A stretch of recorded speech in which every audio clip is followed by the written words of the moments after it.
And just that other point that Holly was just talking about there too, Abdul Nacer Benbrika, he's set to be released this week. It was a big story in our program yesterday, but how do you feel about it, Matt, the fact that he could well be released with what the Attorney-General says are very strict conditions? Well, it's pretty hard to understand why the government wouldn't at least apply for a continuing detention order here. This is one of Australia's worst he planned terrorist attacks, including on the MCG. Where's the evidence here that he's no longer a threat to the Australian community? We, in fact, just passed laws just before we came to Christmas, just passed laws. We wanted to strengthen those laws, but the Parliament passed laws which allow, in these circumstances, the government to apply for a continuing detention order. So you wonder why they bothered passing those laws if they're not going to use them. Because here in this situation with Mr Benbrika, he is, as I say, one of the worst terrorists ever apprehended on Australian soil. And if he's not going to be, if a continuing detention order is not going to be applied to him, who would it be applied to? Yep, let's go to your state of Queensland now, Matt. You must be alarmed at the images that you've seen in the far north over the past couple of days. It's just shocking, devastating stuff. And look, let's hope the worst has gone, but now the Barron River is flooding, so there probably will be more damage for some as that water makes its way down.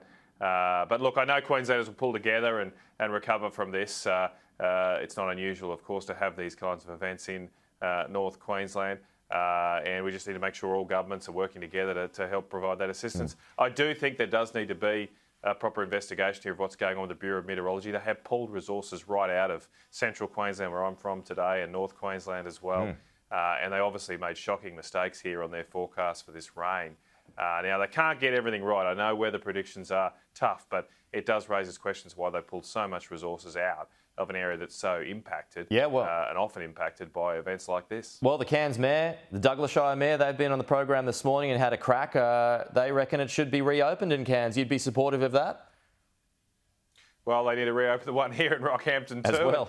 and right up and down the coast here. I fought that when they made the decision, but unsuccessfully. It would be unfortunate that it takes events like this to highlight it, but hopefully we get a good outcome from it. Hey, just finally here, Matt, we've got 30 seconds left, but what do you make of the Queensland government facelift? Well, it is a facelift. They're effectively trying to re-gift last year's unwanted Christmas present to us with some fancy new wrapping paper. I mean, nobody wants this Palaszczuk government. It's the same policies, the same failures we've seen on crime, we've seen on power prices, we've seen on housing.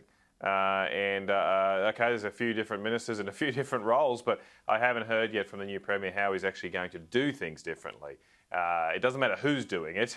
What matters for the Queensland people is what is being done and how that hurts at this moment Queensland people.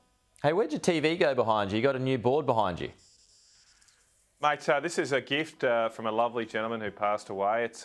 He was in the coal mining industry, and it's all the different coal mines he worked at in his life. So, that's lovely. Great that his family could provide it to us, and great presentation of how many jobs the coal industry provides. There you go. Matt Canavan, won't see you before Christmas, but I hope you have a great Christmas and a Happy New Year.